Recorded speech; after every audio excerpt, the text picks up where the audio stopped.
On November 5th, 1855, a man by the name of Eugene Victor Debs was born in Terre Haute, Indiana, to French immigrants Jean Danielle and Marguerite Marie Debs. Debs dropped out of public school at age 14. In December of 1871, after a firefighter failed to report to work, Debs volunteered and ended up working there until July 1875, when he began working at a wholesale grocery house while attending a local business school at night. During the intervening time, he joined the Brotherhood of Locomotive Firemen, becoming the Grand Secretary and Treasurer until 1893, and the editor of the paper Fireman's Magazine until 1894. At the same time, Debs became a prominent member of the community, becoming Terre Haute's city clerk from September 1879 to September 1883, and soon afterwards was elected to the Indiana general election as a member of the Democratic Party, serving from 1885 to 1889. Before his term began, Debs got married to Kate Menzel in 1885 and moved into his home, which is still there to this day. After this time, Debs started getting involved in labor activism. Debs initially concentrated on improving the Brotherhood's death and disability insurance programs. During the early 1800s, Debs' writing stressed themes of self-upliftment, temperance, hard work, and honesty, and openly opposed strikes as a means of achieving goals. Not exactly what you thought you'd be hearing from Debs. However, Debs gradually became more convinced for a need for a unified and confrontational approach, as railroads were powerful companies in the economy, such as his involvement in the Burlington Railroad Strike of 1888, a defeat that was instrumental in changing Debs' views on the strikes. And after he stepped down as the BLF Grand Secretary in 1893, he helped organize one of the first industrial unions for unskilled workers, the American Railway Union, and was immediately elected as the organization's president, and not that long afterward participated in their first big strike, the Pullman Strike. For those unfamiliar with said strike, the Pullman Strike grew out of the Pullman Palace Car Company slashing their employees' wages by 28%, which was caused by the Panic of 1893. Debs tried to persuade the union members who worked there that the boycott was too risky, the hostility of both the railways and the federal government, the weakness of the union, and the possibility of other unions would break the strike. The union workers didn't listen and proceeded with the strike. After ARU board director Martin J. Elliott extended the strike to St. Louis, doubling its size to 80,000 workers, Debs decided to join along with the boycott. Debs didn't make any friends with the decision, with the New York Times calling Debs a lawbreaker at large and an enemy of the human race, and President Grover Cleveland, who Debs actually initially supported, sent the U.S. military to deal with him, which led to the death of 30 strikers, and thousands were blacklisted and an estimated $80 million in property damages. Debs was found guilty in contempt of court for violating the injunction and was sent to federal prison. He tried to appeal to the Supreme Court in the case In re Debs, but the decision stood.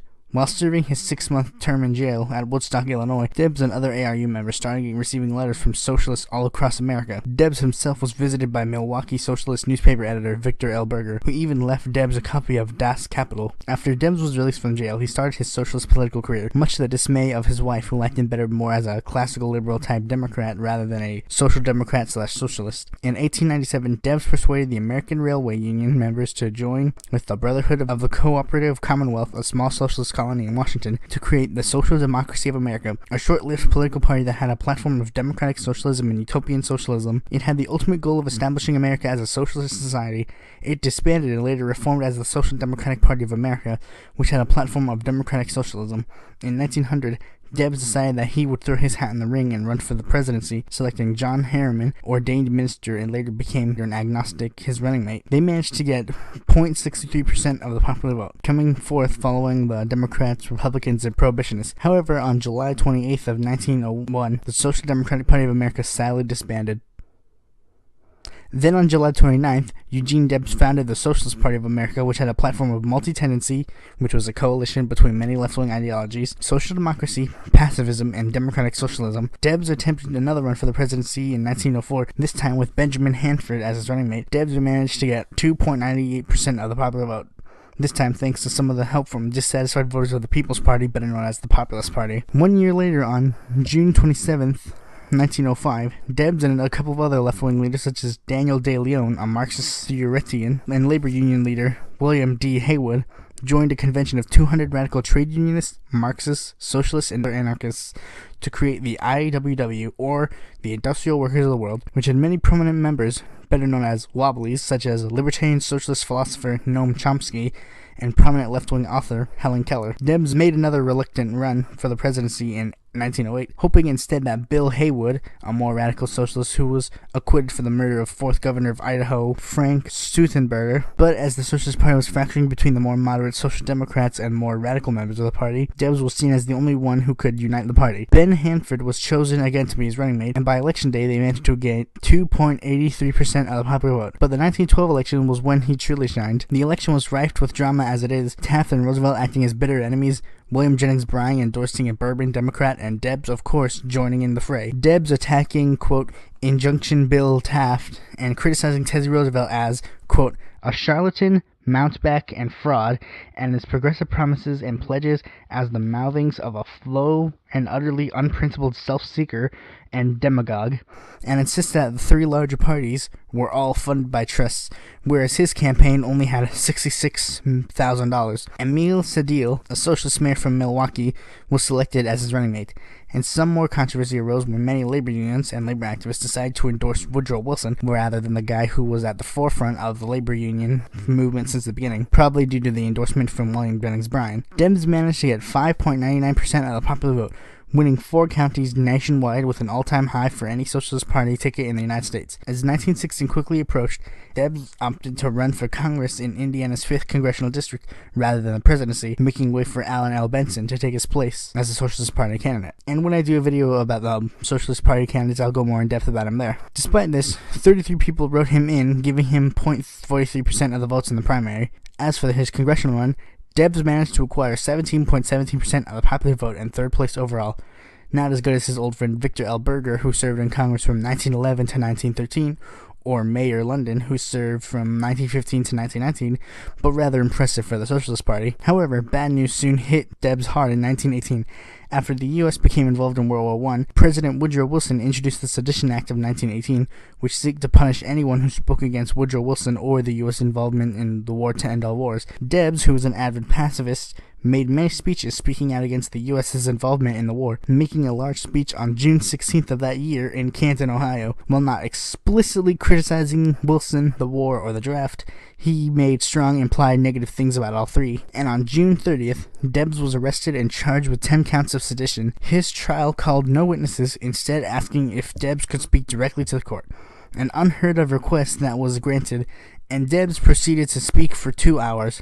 However, he was still found guilty on September 12th. At his sentence hearing 2 days later, he addressed the court again, with journalist Haywood Brown saying that the speech was, quote, one of the most beautiful and moving passages in the English language. He was, for that one afternoon, touched with inspiration.